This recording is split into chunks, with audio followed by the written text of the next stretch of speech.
Well, Punxsutawney Phil had his say today, seeing his shadow for 6 more weeks of winter. The question tonight is, will there be a consensus between the groundhogs and the humans? One of those humans, Steve, is here now with a midwinter check on where we've been and where we're likely to go now that we're at the midpoint of this winter weather season. He's got his outlook that he issued last October. So, Steve, what's in the new stuff for tonight? All right, Greg. Yeah, that outlook in October puts us right at the midpoint. We're actually 2/3 of the way through meteorological winter as well. The outlook was for the months of December, January, February, and March. So we're going to look back quickly at December and January. And there was a split there in terms of temperature. December, a very warm month, 4 degrees above average in the capital region, but January almost 3 degrees below. So the 2-month average has the winter thus far running only a half a degree above the average. In terms of snowfall, we'll look at November as well for the seasonal snowfall. That was a big month with that rogue storm, but December and January actually featured snowfall that was a little bit below average in the capital region. But we're currently sitting at 40.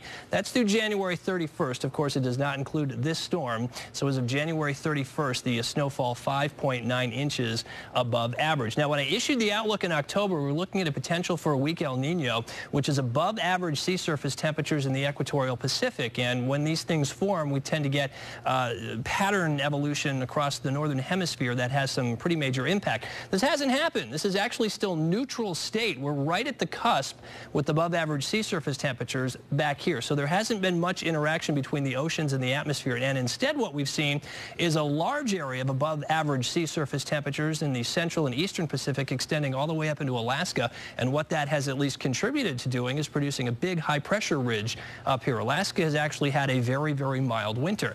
But that ridge has translated into a low-pressure trough across the eastern half of the country and has set up this kind of pattern, which was actually the pattern I did expect to evolve in October. We've had a very dominant northern branch jet stream that has just shot in all these clipper systems, these low snow clipper systems, and allowed successive surges of cold air to come into the northeast. And there have been a couple of active southern branch storms, but for the most part, these two jets have remained separate, so we haven't seen too many big East Coast storms. That did change last week with the blizzard, and that certainly counts. The pattern right now, though, very, very active, and in terms of how we're going to look going forward, I don't see any change. A lot of persistence as the sea surface temperatures will remain the same in the Pacific, so the ridge out here, I think, remains locked, and if anything, the trough across the east intensifies.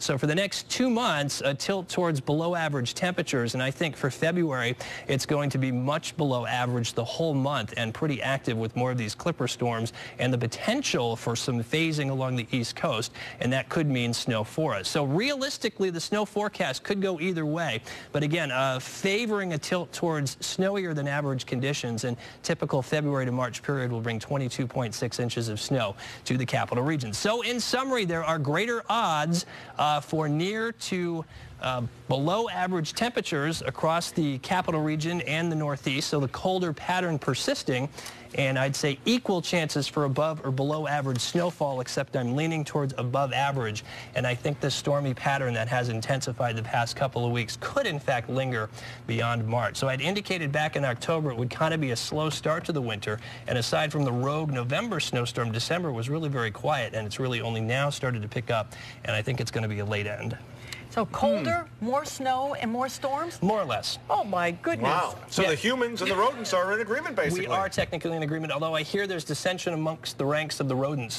Some of them have seen the shadows, some of them have not, so there's a lot of infighting going on there. It's really ugly. You know, you can't it really trust is. it. Yeah. Bad scene, bad scene. Thanks, Steve. Coming up, the